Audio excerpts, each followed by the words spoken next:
Bonjour à tous, je suis Monsieur Vincent Niabadjouampo et je suis le gérant de la société Schnell.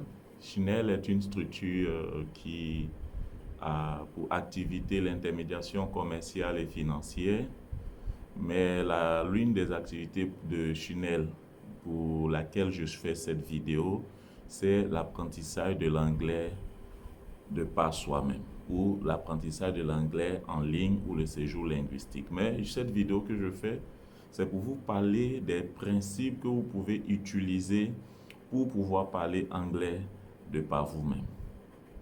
Vous savez, en Côte d'Ivoire et dans beaucoup de pays francophones d'Afrique, pour ce que je connais, les étudiants ont fait l'anglais de la 6e jusqu'à la terminale. Et pendant les années d'études universitaires, pour certaines filières, ils continuent toujours d'étudier l'anglais. Mais malgré cela, ils ne sont pas capables de s'exprimer en anglais. À tel point que certains ont cru, ou du moins beaucoup ont cru, que c'est de leur faute s'ils ne sont pas capables de parler anglais. En réalité, ce n'est pas leur faute. La faute est à la méthode qui est utilisée pour leur enseigner l'anglais. Alors moi, sur cette vidéo, je vais vous apprendre la bonne méthode qui vous permettra de parler anglais. La méthode que même des spécialistes en matière d'apprentissage de langues étrangères ont confirmé. Vous savez, les spécialistes en matière d'apprentissage de langues étrangères disent que la meilleure manière d'apprendre une langue, c'est de vivre avec les natifs. C'est de communiquer avec les natifs. Ça, c'est la première manière d'apprendre une langue étrangère. La deuxième manière d'apprendre une langue étrangère, c'est d'utiliser cette langue. Que tu saches parler ou que tu ne saches pas parler, c'est que tu utilises cette langue. C'est en l'utilisant que tu vas savoir parler la langue.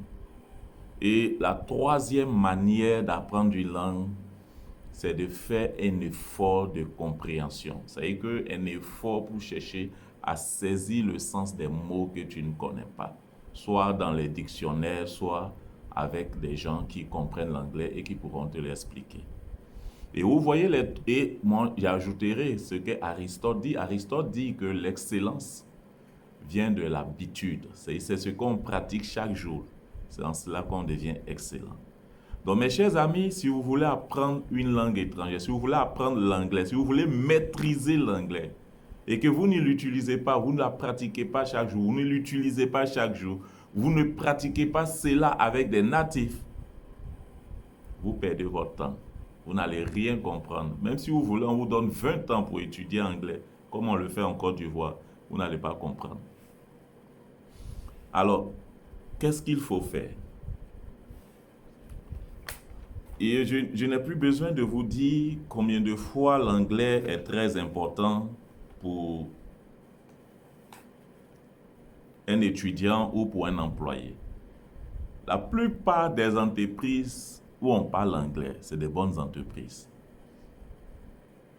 Et tous ceux qui parlent anglais, tous les francophones qui parlent anglais, ils ont accès à une multitude d'informations et ils sont capables d'aller travailler dans des pays anglophones. Donc ça, on ne va pas se le répéter. Aujourd'hui, l'anglais est la langue dominante dans le monde des affaires, dans le monde entrepreneurial et dans le monde carrément professionnel. Il y a même des entreprises en Côte d'Ivoire, qui est un pays francophone, et même dans d'autres pays francophones, où je suis parti, Burkina, Togo, Bénin, Cameroun, Congo, où la langue de travail dans ces entreprises, c'est l'anglais. Donc, si tu es un parent d'étudiant ou d'élève que tu m'écoutes, ou si tu es un étudiant qui m'écoute, si tu es un élève qui m'écoute, je t'en supplie, fais tout pour que tu parles anglais.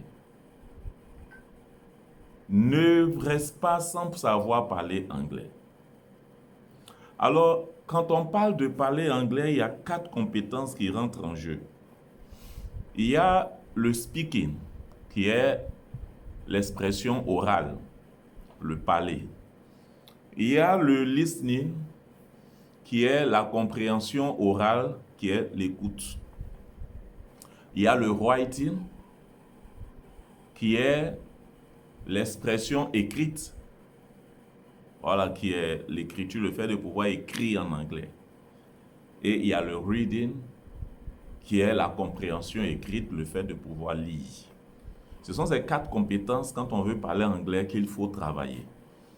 Mais moi, le conseil que je vais donner aux nouvelles personnes, du moins pas aux nouvelles personnes, à ceux qui commencent à apprendre l'anglais, qui ne comprennent rien de l'anglais, qui ne sont pas au niveau intermédiaire, mais qui sont débutants, c'est de travailler d'abord la compréhension orale et l'expression orale. C'est-à-dire, il faut que tu travailles ta capacité, tes compétences en matière de pouvoir comprendre ce que quelqu'un dit en anglais et de pouvoir exprimer ce que toi tu penses. Voici les 2 par lesquels il faut commencer. Parce que si tu es débutant, que tu veux commencer par l'expression écrite et la compréhension écrite, tu vas te mélanger. Parce que croyez-moi, on peut parler une langue sans savoir l'écrire et sans pouvoir la lire. Voilà, la preuve, nos ethnies. On ne peut pas écrire nos ethnies, on ne peut pas lire nos ethnies, mais on parle très bien nos ethnies. Donc quand tu vas pouvoir parler l'anglais à un niveau intermédiaire, ou même à un niveau intermédiaire avancé, tu vas maintenant pouvoir facilement comprendre ce qu'on écrit, on pourra t'enseigner facilement les règles de grammaire. Et une notion qu'il ne faut pas oublier, c'est la notion de chaque jour. C'est chaque jour que Dieu fait que tu dois pratiquer cette langue-là. Parce que si tu ne fais pas chaque jour, tu ne vas pas comprendre l'anglais. C'est ce qui fait que dans nos écoles, la méthode ne marche pas. L'élève a 2 séances d'anglais dans la semaine. Je ne sais pas pourquoi le ministère ne change pas ça. D'année en année, on continue cette bêtise. Rien ne change. Je suis sûr même que les enseignants d'anglais même sont gênés par cette situation. C'est que tu enseignes anglais à des gens et puis ils ne maîtrisent pas. Alors que tes collègues de mathématiques, de français, d'histoire géo enseignent leur discipline à leurs étudiants et à la fin, leurs étudiants maîtrisent les mathématiques, maîtrisent l'histoire géo. Mais toi, tu enseignes anglais depuis des années. Tes étudiants, là, tes élèves, ils sortent de l'école, ils sont incapables de s'exprimer en anglais. Alors qu'un enfant qui est né dans la maison, qui n'a pas étudié le français, qui est juste resté avec les francophones, parce que sa maman lui a parlé français chaque jour, cet enfant à l'âge de 2 ans, 2 ans et demi, 3 ans, il parle français. Le niveau que l'enfant a en français, les élèves et les étudiants de Côte d'Ivoire et des pays francophones, près plus de la moitié n'ont pas ce niveau en anglais. Donc c'est pour ça qu'il faut pratiquer chaque jour. Si tu ne pratiques pas chaque jour, ce n'est pas la peine de te fatiguer. Donc comme je l'ai dit, il faut travailler le speaking, c'est-à-dire le parler. La chose simple, parce que ici comme c'est une vidéo que je ne veux pas qu'elle soit longue, je veux simplifier. Voilà, celui qui est intéressé par plus de détails, il peut me contacter, on va discuter, bavarder, on aura tout le temps pour discuter, bavarder. Donc, pour travailler le speaking, il faut que tu parles. Parle anglais chaque jour. Que les gens te comprennent, que les gens ne te comprennent pas. Parle anglais. Parle anglais même à ceux qui ne comprennent pas anglais. C'est quand tu te lèves là-haut et dis bonjour aux gens, dis good morning. Le peu que tu connais là, parle. Pratique cela. Et ce qui serait intéressant, ce qui serait parfait, c'est que chaque jour, tu trouves un anglophone avec lequel tu discutes en anglais. Tu peux envoyer des demandes d'amis aux gens sur Facebook, aux anglophones sur Facebook. Lorsqu'ils vont devenir tes amis, tu trouves le moyen maintenant d'avoir leur numéro WhatsApp. Et chaque jour, vous discutez. Tu peux aussi entrer dans des forums de ton domaine, ce qui te passionne. Par exemple, si c'est telenovelas qui te passionne, tu cherches sur Facebook les forums où on parle de telenovelas, les groupes où on parle de telenovelas. Et puis tu rentres dans ce groupe. Et quand tu rentres dans ce groupe, il faut parler, il faut écrire. Et tu te fais des contacts là-bas et tu fais tout pour avoir le numéro pour pouvoir parler anglais avec eux. Ou bien tu vas sur YouTube, les films que tu aimes. J'insiste sur ce que tu aimes parce que si tu n'aimes pas, tu vas te décourager et tu vas abandonner. Donc les films que tu aimes, tu télécharges, tu regardes en anglais. Et quand tu regardes, même si tu ne comprends rien, ce n'est pas grave. Le peu de mots que tu arrives à capter, écris comme tu l'entends en français. et demande aux gens qui parlent anglais comment on dit ça, ou bien tu actives l'option vocale de chat GPT. Oui, chat GTP, tu peux activer le micro et parler et il va transcrire. Donc tu actives et tu parles. Ce que tu as entendu dans le film, répète à chat GTP pour qu'il écrive. Quand tu vas répéter à chat GTP va réécrire cela pour toi. Il va te donner la bonne écriture et il va te donner la signification. Et quand tu écoutes, quand tu dois répéter, oublie toute la manière dont on t'a dit. C'est-à-dire que si tu entends un anglophone parler, prononcer, il ne faut pas dire non, on ne prononce pas de termes. Non, les gens qui sont nés dans la chose, ils prononcent les choses, laisse comme ça. Toi, écoute et répète. C'est comme ça que les enfants apprennent. Ils écoutent et ils répètent. C'est comme ça que les enfants ont appris le français. Quand tu étais au CP, on dit Mariam joue à la balle. Toi, si tu répètes, Mariam joue à la balle. C'est la jolie moto de papa. Toi, si tu répètes. Donc, pour comprendre l'anglais, ce n'est pas compliqué. Ce que les autres disent, ce que tu entends dans les films, dans la chanson, répète et cherche la signification. Donc, ça voudrait dire que tu dois avoir un dictionnaire dans ton téléphone. Et une chose que j'ai oublié de te dire, c'est que, bon, comme là, ça concerne l'écrit, mais ce n'est pas grave, je le dis quand même. Mets ton téléphone en anglais. Tout ce que tu utilises, ton Facebook, ton Snapchat, ton Instagram, ton TikTok, mets cela en anglais. Même si tu ne comprends pas ce qu'ils ont écrit, tu as un dictionnaire, tu cherches. Au début, ça va te fatiguer, mais si tu persévères, si tu le fais chaque jour, tu vas finir par comprendre, t'améliorer en anglais. C'est chaque jour, tu apprends quelque chose de nouveau et tu vas évoluer. Donc, le listening aussi, c'est pareil, hein? Quand tu regardes les films, voilà un peu comment tu peux faire. Et si tu appliques ça, tu vas voir que tu vas finir par parler l'anglais.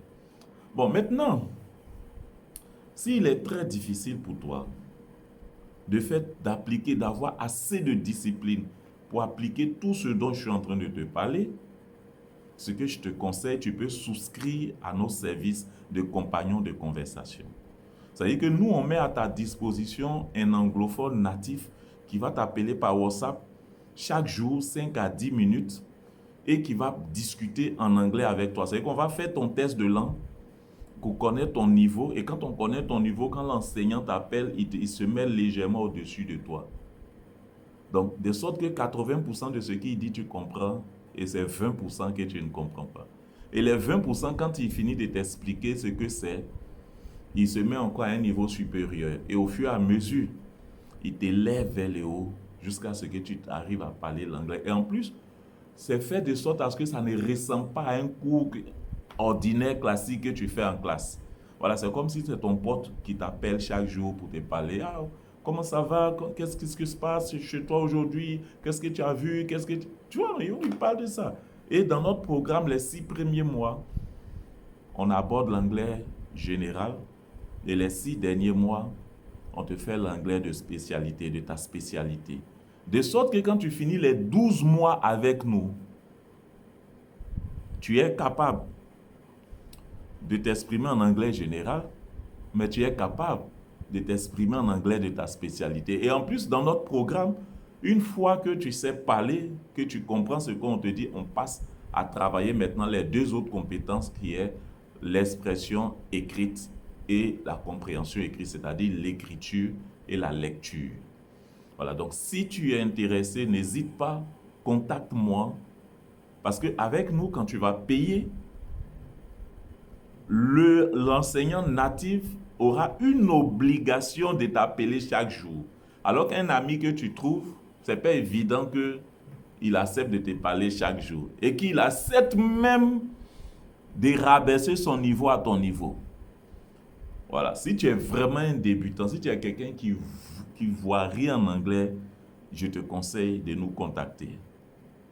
Voilà, tu peux m'avoir par WhatsApp au 00 225 05 83 40. Non, je me trompe. 00 225 05 85 43 68 59. Ce numéro aussi WhatsApp, vous pouvez me joindre par là. Alors nous vous attendons.